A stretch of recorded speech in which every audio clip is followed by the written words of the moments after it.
hallucinating by mile 50, terrified out of my mind because it was dark at that time. We weren't allowed pacers because we were just wrapping up the pandemic stuff. So I was out there by myself, hallucinating with an ankle that was really messed up. I thought a tree was coming to get me. Each of us are on a journey that is full of peaks, valleys, and in-betweens. The voices you will hear share different stories, but all have one common theme: overcoming adversity. Not everyone is a runner, but each of us are enduring in the ultramarathon that is called life. This is the Scarecrow Runner Podcast. Thank you for joining me today on the Scarecrow Runner Podcast. I have a guest with me who I have followed on social media for quite some time, whether it be Instagram, Twitter, or YouTube. I know she has started doing YouTube videos. We have Shannon Mick. And Shannon, you are in the Pennsylvania area, right? Around the Pennsylvania-Ohio border area. Mm-hmm. Yes. And the northeastern part of the United States. So I will say this, it's a beautiful part of the country. I've been in that area on business trips in the past. Definitely not a flatlander. You have plenty of hills to traverse over. And your weather patterns are a little bit more intense than we are at times. And then you also have the joy of losing daylight sooner. I remember a business trip that I took in Pennsylvania, and it was dark by the time it was 4:00. And for this boy, it's like that messes with me. I like daylight as long as I can with daylight savings. And then you go from normally daylight being at least until 6:30, and it's like, oh, it's already dark at 4:00. So yeah. Welcome to the show, Shannon. I appreciate you joining me. And I know we've talked back and forth, and we follow each other on social media, on Instagram, and you've started doing a lot of videos and stuff on YouTube as well. And I just like meeting new people, and that's part of what this podcast originally was, just talking to runners. And then I wanted to go deeper, because it's like, well, everybody that's a runner, it's like you get tired of just talking about running, but yet we don't, because as we both know, when you talk about something that you're passionate about and that you love, you always find something that you guys can relate to. And then there's also stuff that you may be experiencing that I've never considered before, and you take it even deeper. So Shannon is a therapist, a licensed therapist in that area. And so and we're going to talk about that here in a little bit. She gets to dig deeper. She gets to look into people's minds and figure out what they're thinking, why they're thinking, if they're thinking at all. And then she applies that to her own self as far as her training goes. So Shannon, let me ask you, because I know your handle on Instagram is Be Short Running, Run Ultra. I would anticipate the Be Short is because you're short in stature. You're not very tall, but I don't want to necessarily make assumptions, right? Because I'm tall and everybody is short for me, but I would anticipate that that's probably what that meant. And so Be Short Run Ultra, that automatically says that you run ultras, right? Mm-hmm. Yeah, correct. Yeah. Okay. So my first question for you is, how long have you been running, and why did you start running? I've been running. Well, you know how you get to that point where you don't, you start out and sometimes it's kind of like, am I a runner? So back in early college, I would go out and run like maybe a mile or so. And I really thought nothing of it. I was just doing it to get out of the house. But then when I met my husband a few years later, this is probably around 2011 or something like that. He was actually a runner. He did marathons, and he was pretty fast. And we started dating, and I was kind of jealous. I'm like, okay, wait a minute. He's spending this time outside, and it's kind of like, wait a minute, why not? I wanted him to spend more time with me, right? Okay. Because Sure. that training takes up a lot of time, as we now know. Um, and so I started going on runs with him. And then that's when I sort of became a little more competitive because I was frustrated that I wasn't as fast as him, being that new runner. And I kind of just wanted to progress. Yeah, it became like something I was hooked on right away. Um, and that's how it all got started running wise. And then it kind of balloons into a lifestyle. And in 2015, I came home one day from grad school, and it was a particularly rough day. And my husband wasn't home. He was so I had to live in Pennsylvania for a time, and he had to move to Virginia for work.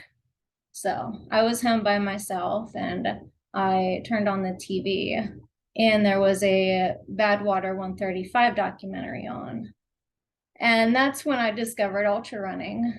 So uh, not knowing anything about it, just knowing that there was this one particular race, I started researching because I was so inspired by what I saw. And I mean, I don't know what I was thinking. I don't know how to explain that.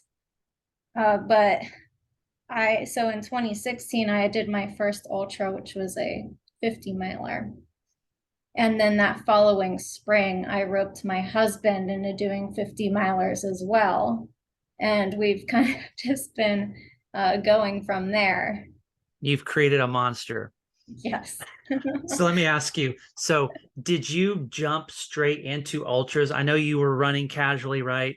To try to one, catch his eye more, spend more time with him, Mhm. it allowed you to become competitive, which we all know when you're running with somebody that's faster, it pushes you because you want to. It's that natural competitiveness, right?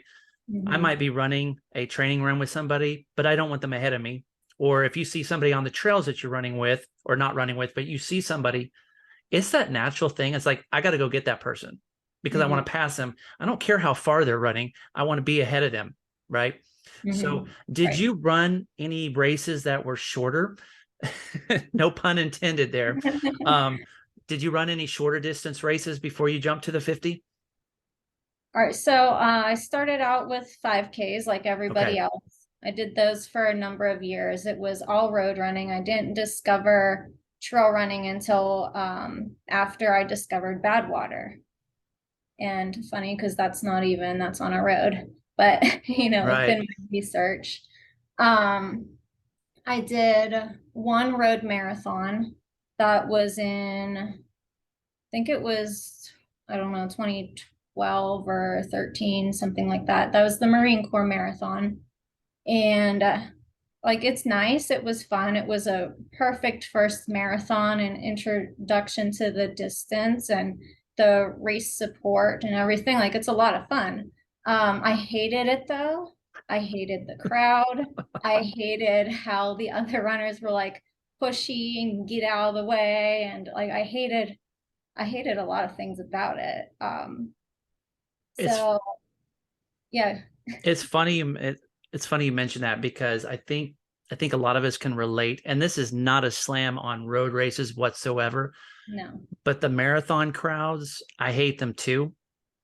And I think a lot of it's because you have a lot of people that don't really, not all of them are runners. Not all of them are really in the know on what running is really about. And then you have your walkers, and this is nothing against walkers, but they don't always line up in the corrals like they should, Mhm. right? And so then it gets crazy because there's so many. And I've not ran the Marine Corps Marathon. I've had friends that have ran it, but my first marathon I ran was the Oklahoma City Memorial in 2013. And it took 11 minutes before I even got to the start line. That's how many. And I'm tall enough to where I can see over everybody, and I could just see the waves moving forward with each corral. And then I was off and running, and it was like I was frustrated because there were so many walkers that were actually ahead of me And Mhm. I'm like, hey, if you're a walker, go to the very back. That's how I Right. feel, Yeah. because I couldn't get in a rhythm. It was a lot of start, stop,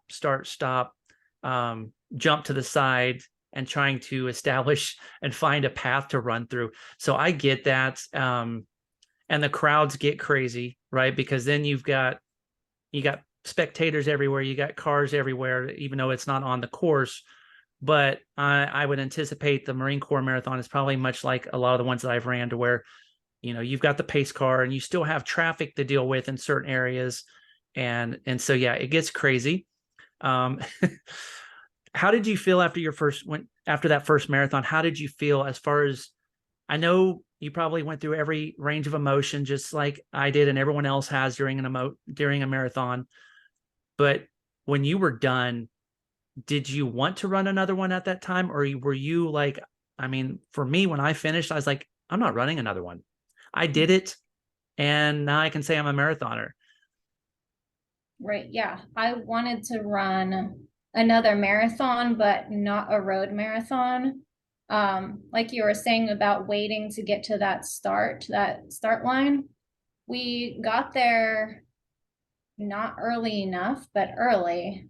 And with the crowd, so we actually bypassed security because everybody was frantically trying to get to their corral.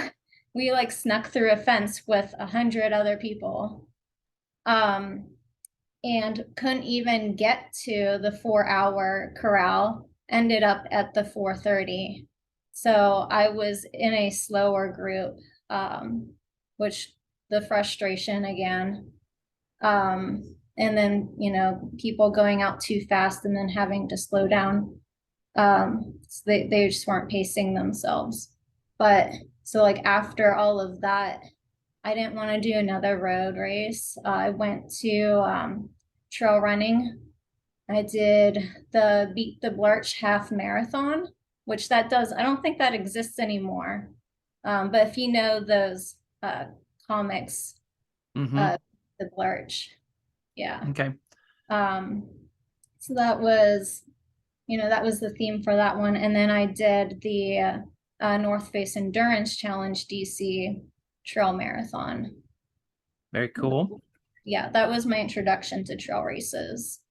But you had already had kind of your mind made up, right? Because you're watching the Badwater um, documentary, and we'll touch on that here in a minute. But you already have your interest peaked. It's something that was, I mean, yeah, cool stuff. People doing amazing things, things that most people can't ever even imagine doing. Mhm. Um, much like you, is like I ran marathons and road races for several years, and I didn't, but yet I would go and run on trails occasionally, because where I was at, we didn't have trails. And here in the Tulsa area, that's where I really ran my very first trail race. Absolutely loved it. And I was like, this, you feel like, you escape, right? On a road race, I mean, I train on the pavement and the city all the time. That's all I see is cars, you know, McDonald's, whatever it might be. And you're constantly, it's busy, right? And it's just overload. But you get on the trails and it's like you can escape, and you don't have the cars, you don't have the concrete jungle, as we would call it. You're escaping, right? Because you're in nature. And I think that's probably the one thing that I love most about trails, is like you can become one with the trail, even in more ways than one. um and so, but it took me several years to really grasp that, because I didn't have that option unless I really wanted to travel, and I wasn't really in the mode for traveling. So I ran several years of road marathons and half marathons, and it's like it just beat me up. And I think honestly, I got tired of the large overcrowdedness, because there's a lot of people, like I was mentioning, people sign up for everything and they're not even trained for it. They just want to show up to say they ran a race or participated in a race, which it's not a knock on somebody to say, hey, I ran a marathon, makes me a runner. Okay, that's fine. I'm glad somebody's out there running or wanting to do it. But then it's like, okay, there's a time where I have to draw the line for myself. And so I think that's where the transition, once I moved up here to the Tulsa area for the second time. That's where I got the sickness. When I say the sickness, that's where I got the ultra runner bug. Right. Is I Yeah. started hanging out with some people that at the time when I was running marathons, I didn't know what an ultra marathon was. I had never heard of an ultra marathon. But then I was introduced to the you to the video where oh, what, I forget the exact name. Basically the Barkley Marathon, the race that eats its young. Oh, And yeah. that was kind of my introduction to what ultra running was. And it scared the crap out of me. I was like, holy cow, what is this thing? But then it was also that intrigue of, that's crazy, but I want to do something like that. Right. It's like that childlike intuition to where you want to go and do stuff that people say you can't do. And you want to do the stuff that people normally do. And on the flip side, like you mentioned, trail races, or I mean, sorry, road races are overcrowded. But the trails, while the trail races are starting to get more popular with ultra running, the numbers are, I don't think the numbers will ever be as crazy as a road race, right? Because most people I know, they don't like running on trails because they're afraid to roll their ankle. They're afraid they're going to fall off the trail. You know, it still kind of has that wildness to it. And that's why I embrace it. And I'm pretty sure that is why you do too, because, you know, it still has that almost that undiscovered aspect to it, because ultra marathons are still a very low number as far as the general population goes. Right. Yeah. So when you said Badwater, for those that don't know, Badwater is a very brutal race. And I want to say, is that in Nevada? Am I right? It's in Death Valley, California. Okay, Death Valley, that's right. And so you just recently did the virtual version of Badwater. And Right. so just for the listeners and the viewers, how many miles is the Badwater? So Badwater 135, it is 135 miles through Death Valley, and then Lone Pine, making your way up to the Mount Whitney portal where the finish line is. So for those that are listening on or viewing that have never even thought about that, yes, that's 135 miles at one time, as much as you can at one time, right? Because, you know, as we know with ultra running, for those that aren't aware, there are people that actually take naps, there are people that sleep, there are people that stop and rest. But as far as the race goes, it's one continuous race. Now, in Shannon's defense on her virtual, it's not exactly the same because you were able to break it up virtually, right, and run segments each day. Right. And Yeah. So the Badwater 267 virtual race. So Chris Kosman, the race director, he has three main races: Badwater, Cape Fear, which is in Cape Fear, North Carolina, which I'll be going down there next month to volunteer. So that's 51.4 miles. And then Badwater, Salton Sea, which is out in California and through Anza Borrego Desert. That's, I believe, 81, something like I think that. that's right. Okay. And then Badwater 135. So the virtual race is all three of those combined, and you have the month of January to do it. So, this year and the past 2 years, I'm a very even number person. So I just say, hey, I can do 10 miles a day. I just did that 10 miles a day till I finished a couple days early. And it was really rewarding. And there's an elite version, which might come back next year. I'm not sure. He didn't have it this year, but that was in April a few years ago. I did it, and I had to do the 267 miles in, I think, 15 days. So I was running about 17, plus miles a day for that. That's quite that's a lot to chew off of, right? Right. Yeah. Let me ask you, Shannon, because I have done some virtual races. As far as the Badwater goes, was there any particular prerequisite or requirement that you had to complete on your virtual segments?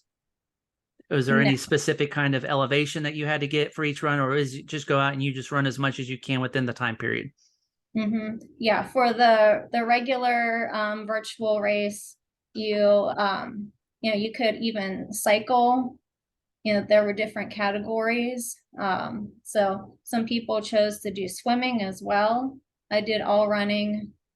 The elite version was more strict. You had to follow cutoff times and do all of your miles outside. So it was very much like a real race, and you are able to see not necessarily live updates of everybody running and participating, but you can kind of see where you stand in the field.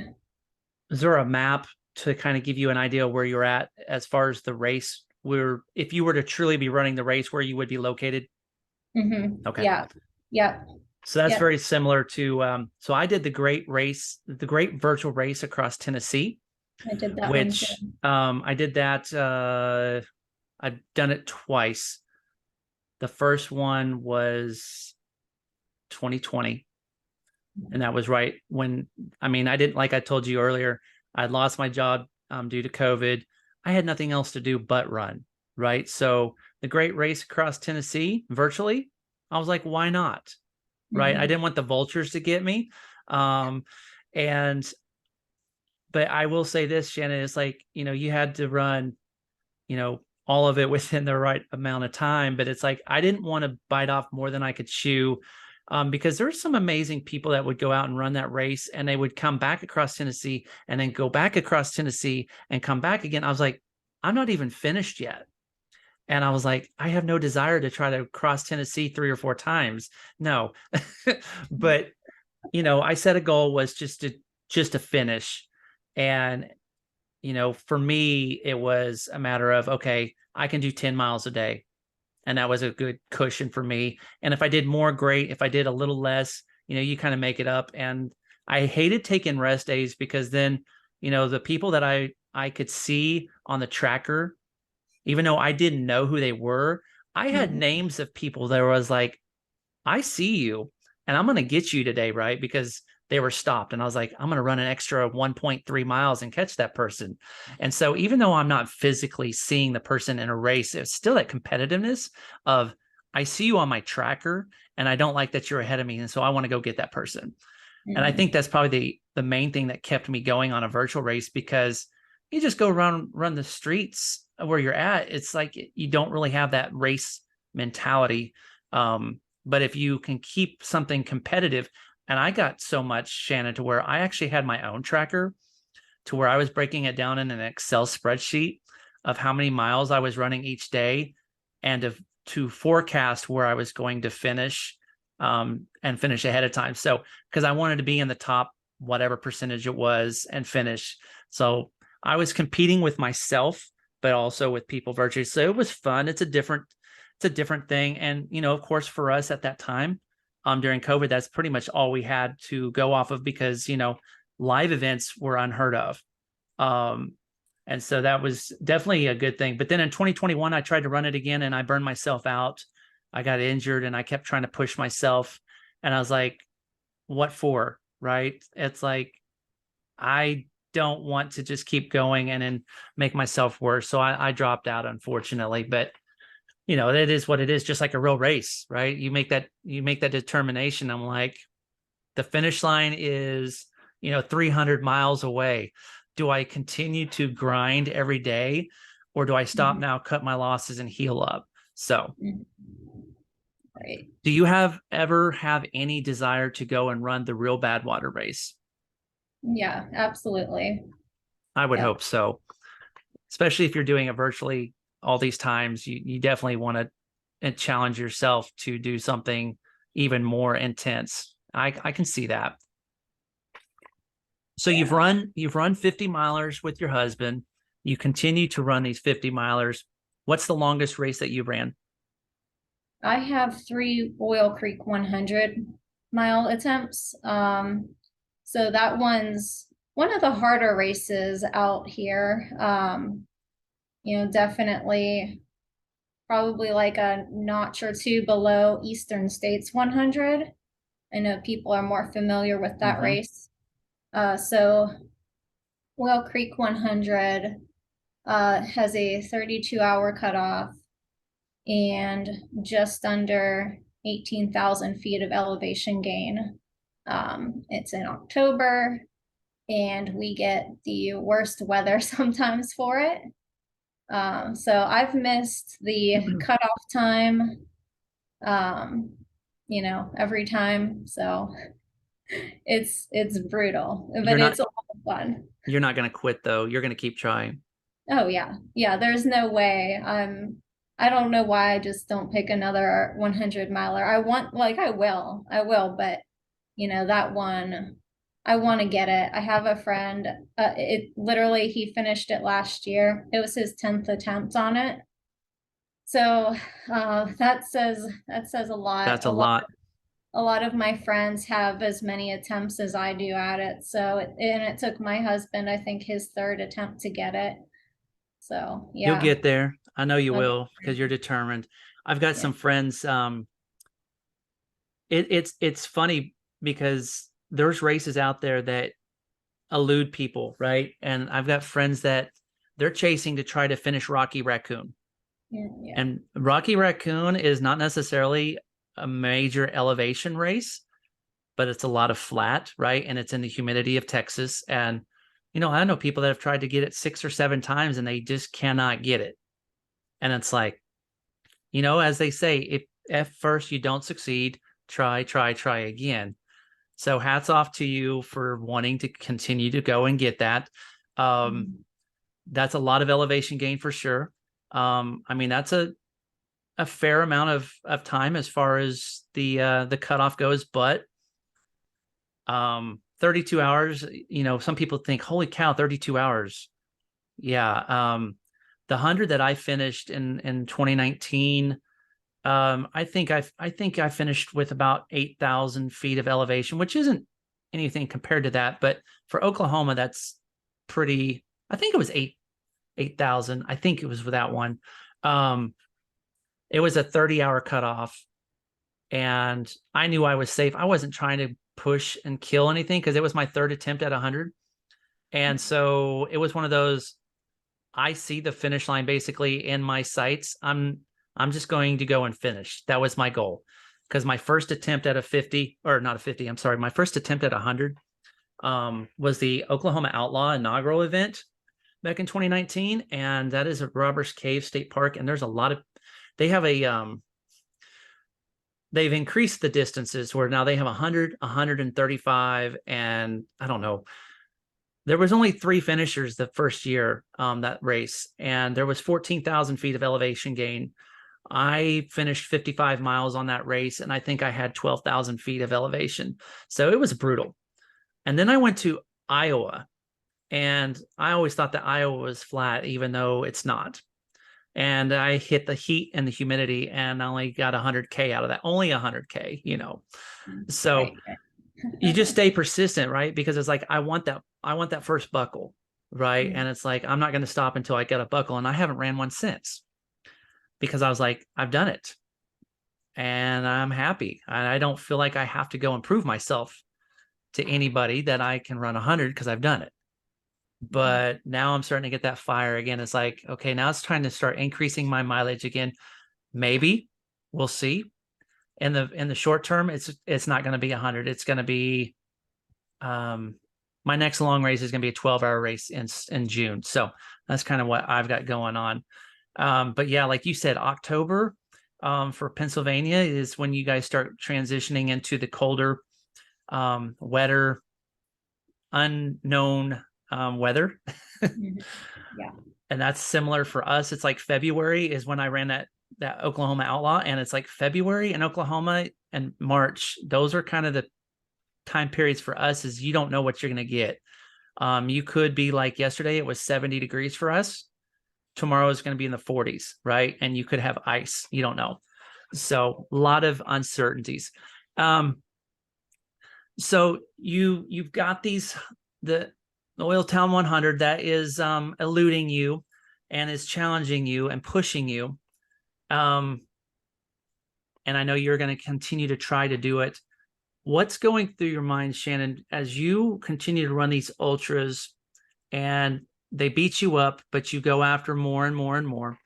And, it's like a bad habit, right? It's like, it's a healthy addiction, in my opinion, to go after something that pushes you. In the mental aspect of things, aside from the Oil Town 100, what's the hardest thing that you've had to endure that you've actually been able to overcome? Because, you haven't been able to completely finish that race in the time that you would be allotted. Even though that is a mental, an emotional, and a physical test. What's the hardest thing that you've had to do as an ultra runner that you have been able to conquer? And how did you do that? Yeah, so definitely so many stories with trying to complete that 100 miler, but in 20, what was it? 2020, 2021, I don't know. Um, I did Laurel Highlands Ultra, which is 70 miler, and at mile 6, I was bombing downhill, and that's a very rocky race. And this hill was not rocky, but my ankle had found the one and only rock. Of course. Yeah.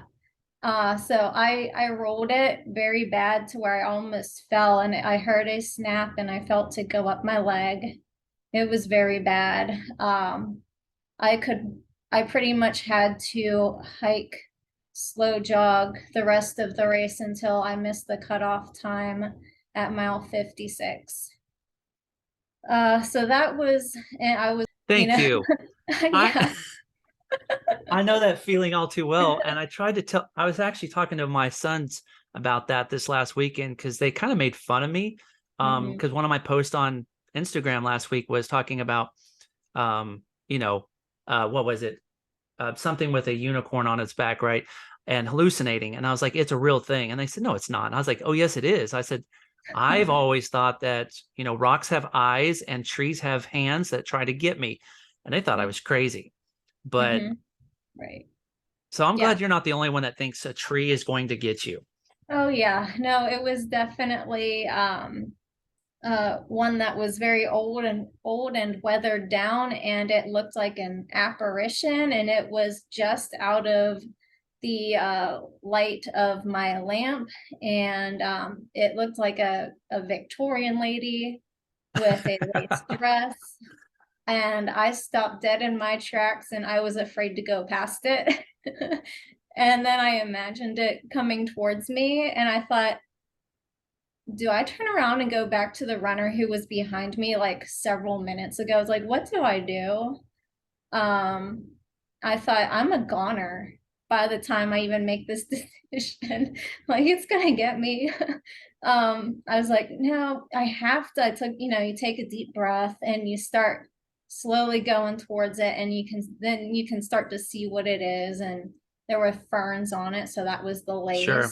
And not much further down, there was a clown that was coming up out of the ground with its arms reaching up out of the ground, almost like a clown zombie.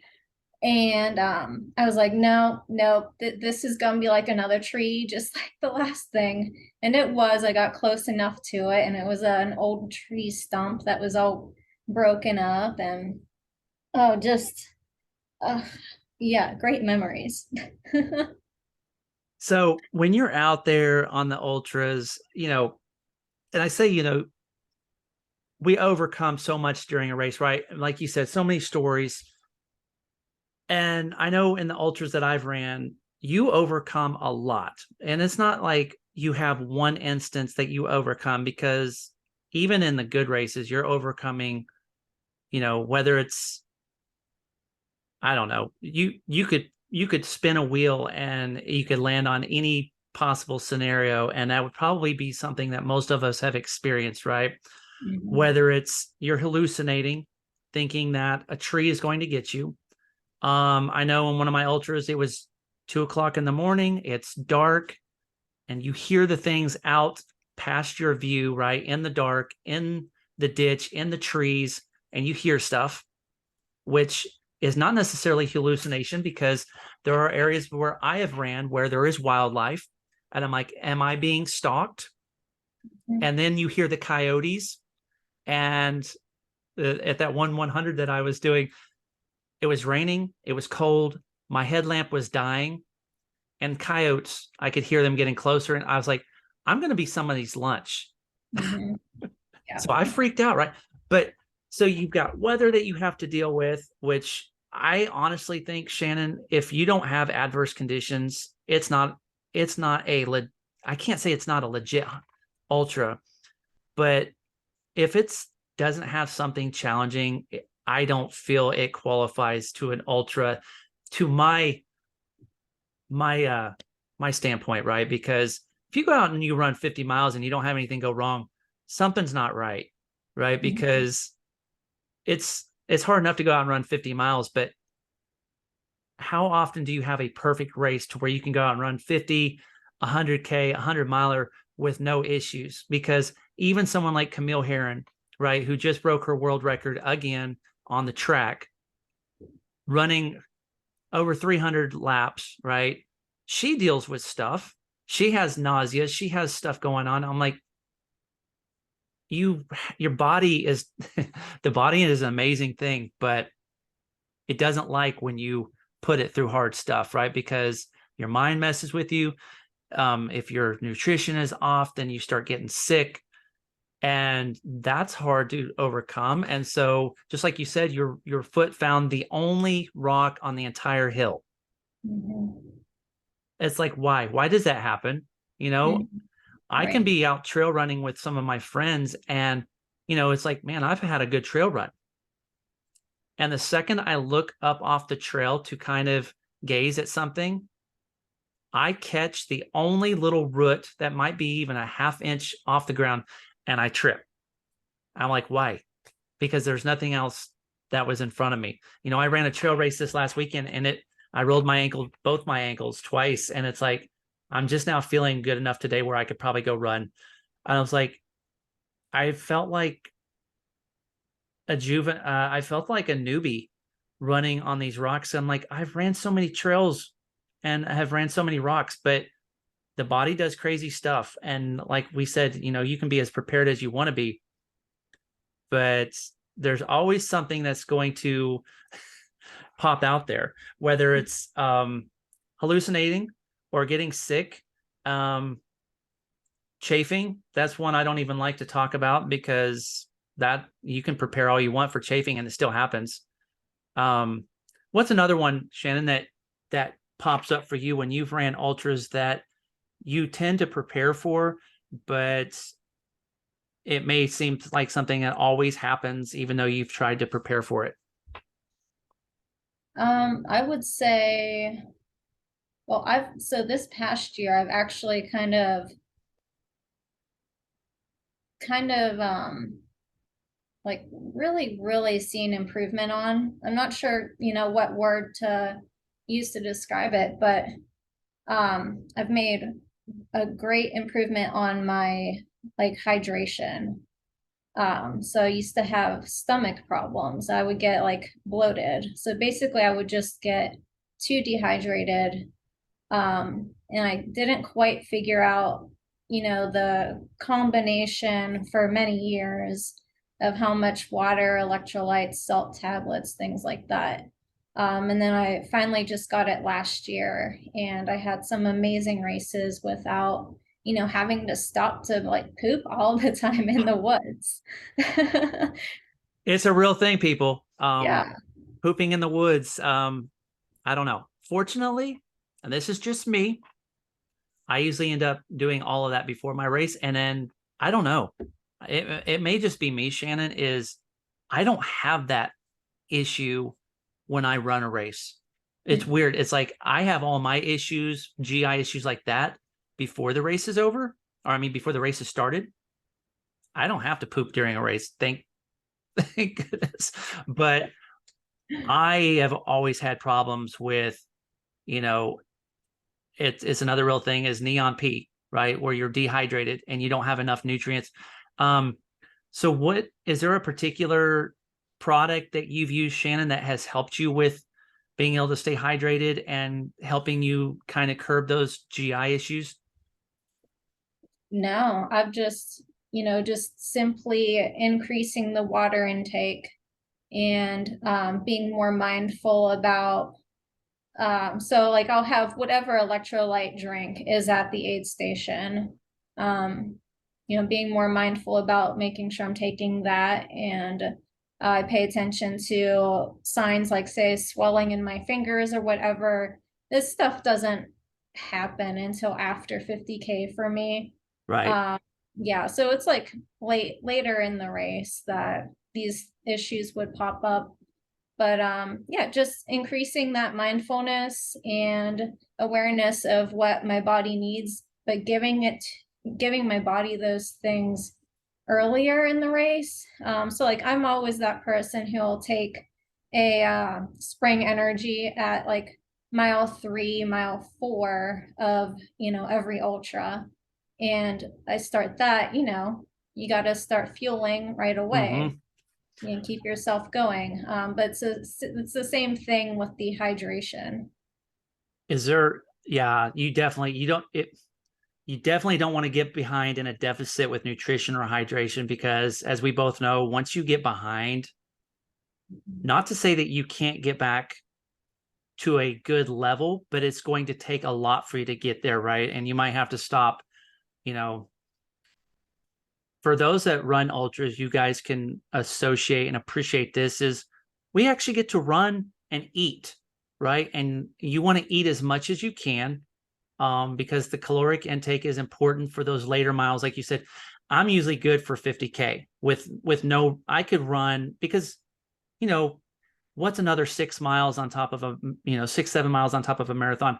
I can run a marathon with just fueling, with maybe two or three gels, and what's at the aid station, right? Whether it's Gatorade or none or water. But you get past that 50K mark, and then that's when you go into those uncharted territories of you don't know what might happen to your body because things change. The humidity might increase. Like the race I ran, it was Memorial Day weekend, like I said, in Iowa, where I thought for whatever reason it was flat, which it wasn't. Rolling hills for days, right? And the weather was mid 70s, perfect weather to run. What was not on my mind was the 80 to 85% humidity, which causes you to sweat even more, which I was not hydrating enough. And therefore I got dehydrated. And then I wasn't eating enough. I wasn't eating enough calories. And then when I got sick, the calories I was trying to eat, you know how that is you get sick and you're puking for miles, or you're dry heaving, and nobody likes that, and it's gross and it's no fun. It's, it's like, what the heck? Is there a specific thing that you, when you're going through an ultra, Shannon? Because I know I try to eye different things at aid stations. A lot of times it's I'll eat whatever's in front of me, but there are sometimes I look for a specific thing. Is there something that is kind of your go-to for food on an ultra? I really like fruit, and also like even we were talking about hydration through oranges, watermelon. I think watermelon is really Watermelon is the the best. best. Yeah. Oh yeah, uh it's easy on the stomach potatoes. too. Yeah. Yeah. Our, and Yeah. cross country, they always gave us watermelon. I was like, why are they giving us watermelon? It's because it has so much water in it. It retains so much water, and it's sweet. It tastes good. Um, I will say this: it's funny because the body will mess with you though too, Shannon. Because I want to recommend, and I'm sure everybody that watches and listens, you want to train with things too, so that your gut and your body don't freak out, right? Because if you don't train your gut while you're running, don't try something new during a race, is what they have always told people, right? Don't run with your race shirt, because if you've never ran with that race shirt, you don't know what's going to happen. I refuse to wear a race shirt during a race.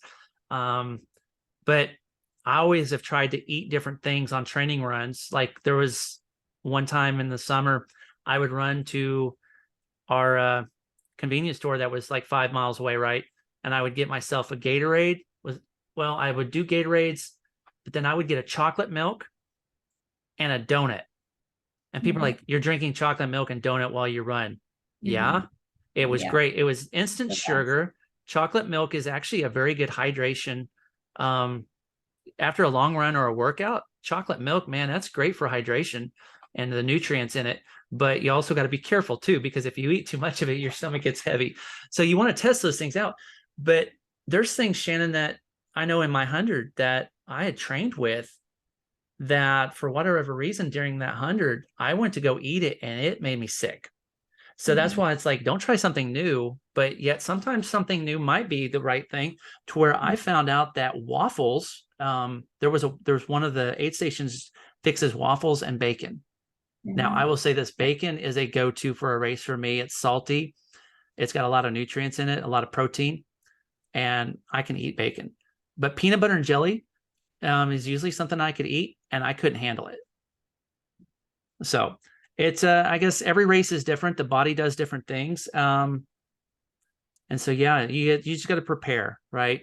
And so as somebody that specializes in mental awareness, Shannon, what are some of the things that you do to kind of prepare yourself um, for your races, prepare yourself for your training, and as a whole, mentally, but also, what do you do for preparation? What are some of the things that you would recommend for somebody that may not be an ultra runner yet, or maybe somebody that's starting out, or maybe even a veteran that is looking for some changes? Yeah, it definitely starts with training and preparation, and then nailing those things down. And and these are things that you can apply to just everyday life, not even just ultra running, endurance racing. So, you know, a simple thing um, is just reflection on your why you do it. I always encourage people to do a journal prompt and jot down your list of whys. If you're just starting out, your list of whys might not be very big, but it's something that you review it as you go along your journey, and then you can go back and add to it. I know my list of whys, it'll probably always keep growing. It can always change too, right? Because as we mature and grow as athletes and runners, you know, you go in and like when you go and you conquer that 100, your why might change, right? Because then you're going to probably switch your mindset to start training for Badwater, and your why, and we all go through different seasons, right? And so when I was training for my 100, the why for me at that time was I'm running because there are people that I love and that I know that can't run. And that was one of my whys, is I'm running because they can't. My grandpa had lung cancer. I'm running because I can breathe in and feel good, but I knew when he would breathe in, he would get choked up, right? He couldn't get a full breath. I run also because one of my good buddies that I pushed in a wheelchair, crazy. He's with a group called Ainsley's Angels, where I don't know if you've heard of it before. Yeah, I've Um, I put, participated in it. I Yeah. pushed him through a marathon. He's got cerebral palsy. And Sean, if you're listening, shout out to your brother. I love you, man. And so I run for people like Sean because he can't physically run. Now he has done 100 milers with people pushing him, which is amazing. Yeah. I was fortunate to be able to push him through his first ultra. Um, but people like that can't walk, that can't run, that can't enjoy some of the gifts that we have. And I like to remind people, like last week, I don't have to run. I get to run. And it's that why. Why do you do it? Because I enjoy being out in the creation. I enjoy being able to get away and just get lost on my run. Running is my therapy. So I am my own therapist. um, because that's when, if anybody ever is around me and they're not running, they'll probably hear me talking to myself, and I answer my own questions and I talk out loud a lot of times. And I know that probably weird for that, but even if I'm not running, I'm talking to myself, and I'm like, and I answer my It's crazy. Mhm. But especially in an ultra, I'll be out there talking or singing or, you know, I problem solve. And that's when I have my time to reflect. And so that's one of my whys. Why do you do it? Because it allows me to look at myself and better myself. Running allows me time to think and process. Running allows me to um, better myself in a physical aspect. You know, so many people, Shannon, say running's bad for your knees, running is this, running is that. Okay, so there's a choice, right? I could be sitting on my couch and be sick, or I could be out on the roads pushing through and making myself feel better. Because I will say this, running is a good thing for people's bodies. And even my dad doesn't run. He ran last year a little bit. My dad has, I don't know exactly which, he has a form of cancer. So like lymphoma, right? And one of the things he actually mentioned to me, which I don't know why I never paid attention to it in health class, is the lymphatic system, right? And so if you sit around, your lymphatic system is stagnant. Mhm. And for those that are like, what's the lymphatic system? We all have lymph nodes throughout our body, our necks throughout our body. And your lymph node is basically like a filter that filters all the crap that's in your body, whether it's a virus or whatnot. Well, if it's not engaged, stuff just sits there in your bloodstream, right? But as you move and you're running or you're walking or you're biking or you're swimming, whatever movement, right? Forward progress, your lymphatic system begins to function and it begins to flow through your body. The blood, that's why they say when you start to run, the blood is pumping, right? Your heart is pumping blood in, it's bringing blood out, in and out. And it's allowing the stuff in your body to filter, right? So if you take a water hose and you're trying to spray something in a garden, whatever, to fill, you're trying to use a what is it that I'm trying to think of? A strainer, right? You're trying to strain something. You're trying to let's just put it this way. Since I like food, a lot of people will wash their meat off after they cooked it, right, and they wash it to run off a lot of the extra fat. So you want your lymphatic system to be moving to push that junk through so that your lymph nodes will catch whatever it is that's in your body and help you to be better. So when I feel a cold or something coming on, I get out and put some miles in. Why? Not because the run will actually, sometimes the run makes me feel worse because my allergies will blow up, but because I'm getting my blood moving and the blood pumping, I actually feel better. I push through it. Now, if you're dealing with something like a fever, I don't recommend necessarily running when you have a fever because it's hard on the body, but push through it and you'll feel better. That's one of the reasons why I run, is because when I'm engaged and I'm moving, I'm healthier. But when I was taking time away from running, Shannon, in August, actually September and October is when I came down with COVID and I felt like crap and I wasn't moving and I wasn't doing anything. I was like, I got to get up moving around. Well, the same thing goes for somebody that has COVID. You don't want them laying around the whole time because then that settles in their chest and that's where bronchitis and that's where pneumonia and stuff starts settling in. That's why it's important to move around, guys, to be active and not be stagnant. So those are some of my whys. And, you will develop, I encourage everybody to develop your why. Like you said, Shannon, use a journal to write it down. The things will change, the things will progress. But if you journal, you'll see how you've grown as an individual and as an athlete from your beginning. I heard a pastor this last weekend say, you know what? Take some time and write one sentence down, because if you write one sentence down, you're likely to write a second sentence. Thing is, it's just a start. And so when you run, one step in front of the other, you got to get started, whether it's on the trails or on the pavement, whether it's virtually or actually at an actual race. Thing is to go and do it and enjoy what you're doing. That's the thing, is running should not be such a chore, right? I had a friend tell me the other day, she said, you need to smile on your pictures. And I was like, well, I like to smile, but usually when I'm running, it's all business. She's like, you got to find your why and enjoy the run. I was like, but I am enjoying my run. I just like to look like a tough guy on my pictures. And so I've intentionally been trying to smile more on some of my pictures that I post, just so people see joy, because I really am happy. I'm just not always smiling in my pictures. So Shannon, I was going to ask you, because I know you love running and I know you love to push yourself in every aspect. What is probably, now we know you love to run trails. You've already told us that, and you would prefer to run trails over pavement. What is one workout for training that is your go-to and your favorite? And then which one do you loathe the most? I would say hill repeats are my favorite. Do it on trail because you train where you're going to race. Um, and then I love to hate speed workouts. So it's usually like a 1 mile warm up and then intervals. So it'd be like 2 minutes of hard effort and then 30 seconds of easy effort and then 3 minutes of hard effort, 30 seconds of easy effort.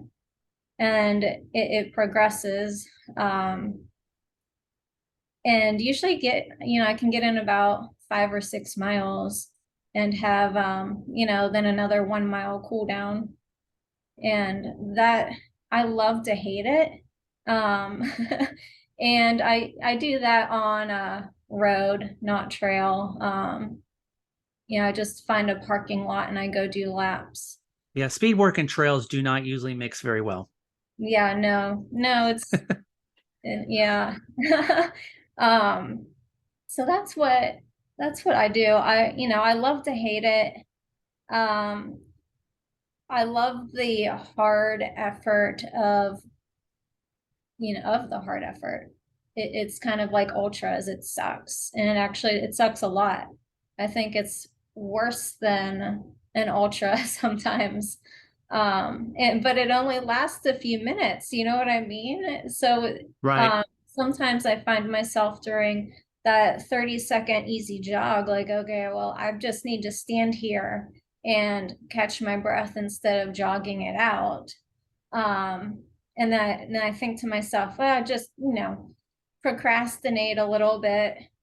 Um, you'll eventually get your workout done, but having those boundaries with yourself and be like, nope, you're gonna do your workout as it's written and you're going to get it done and you're going to try to enjoy it and like it. And it always ends up making me really happy in the end. That's probably the one that I love to hate the most as well as speed work, even though I love it and I hate it.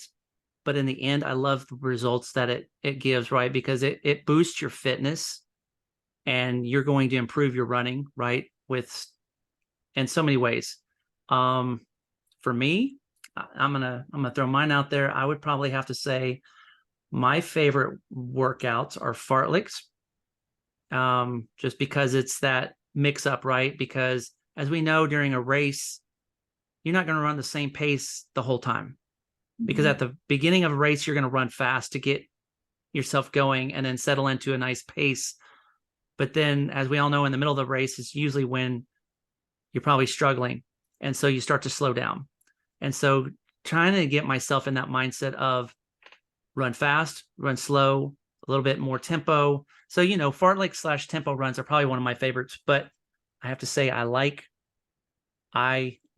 track work because I still have some speed and I know I like to push myself, but I hate it too. Hill work, that's on my naughty list. Hill repeats. But yet I also, like you said, hill repeats, they have a beauty in their own because they suck while you're doing them, but the dividends are huge, right? Because it helps you train on the areas that you're going to be racing. Absolutely. You're not going to be a trail runner if all you're doing is running on the pavement all the time. You have to train, and absolutely, you've got to train on it. So I love to run, period. I will say I probably don't like the 3 or 4 hour runs that I have to do because it's like, who wants to get up early to run 4 hours? I could be sleeping because I love my sleep, but consistency, I probably would have to say, Shannon, you would agree, just be consistent and do your work. Because if you cut yourself short, you're only hurting yourself.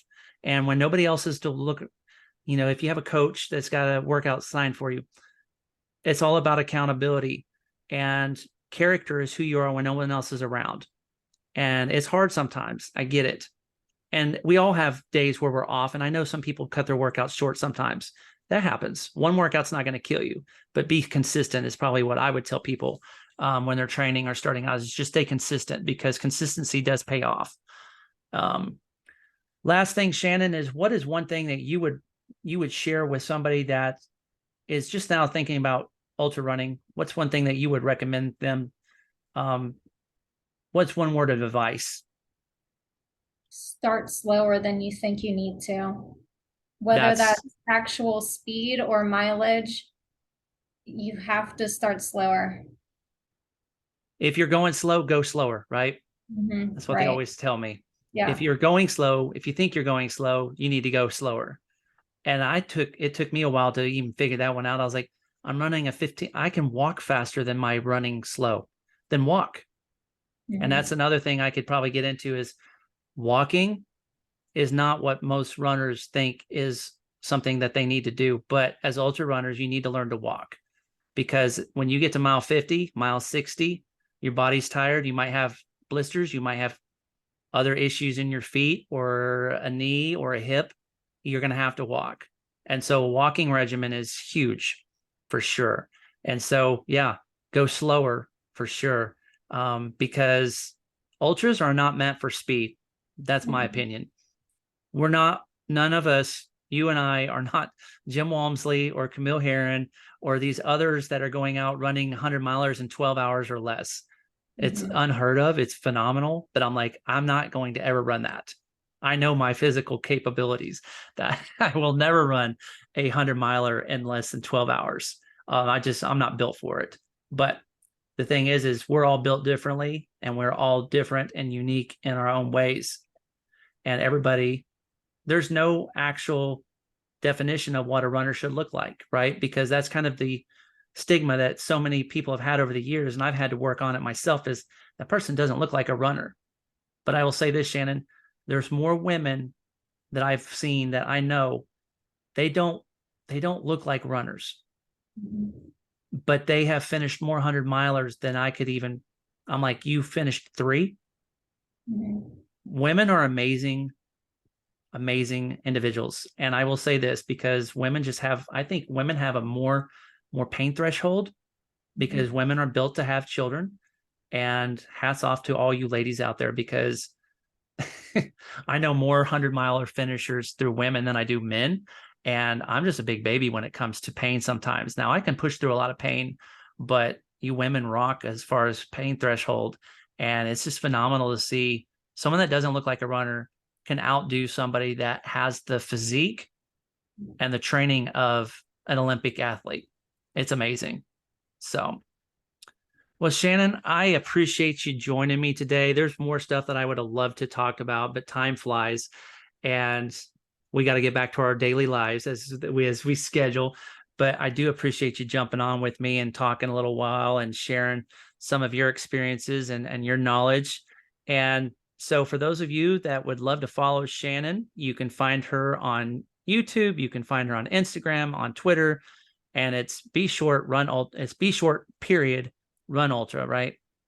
B.short.run ultra, or there's a dot in between. B.short.run.ultra. Yeah. You'll find her out there. So, but I appreciate you being out there, Shannon, and sharing all that you do, and I look forward to following you along on more of your adventures coming up, and wish you all the best in this upcoming racing season. Yeah, thank you. You as well. I'm glad we finally got to, meet face to face after following each other for a few years. It makes it fun to be able to meet somebody that you have talked to on social media, but to actually have interaction is a cool thing. And I love doing it, and I look forward to doing it with more people, because, we all have personalities and there's stories to tell. And that's what I want to do, is for people to tell their story, and just to encourage those that are out there, because so many of us don't know where to start. And it starts with one foot forward, toe that line. So, but Shannon, I wish you all the best, and you have a great day, and we'll see you down the trail. You too. Thanks, Shannon. Appreciate it. You've been listening listening to the Scarecrow Runner podcast. I hope you enjoyed today's episode and that you'll join me next week as we journey down the trail for more adventures. Until then, have a blessed week. This is the Scarecrow Runner signing out.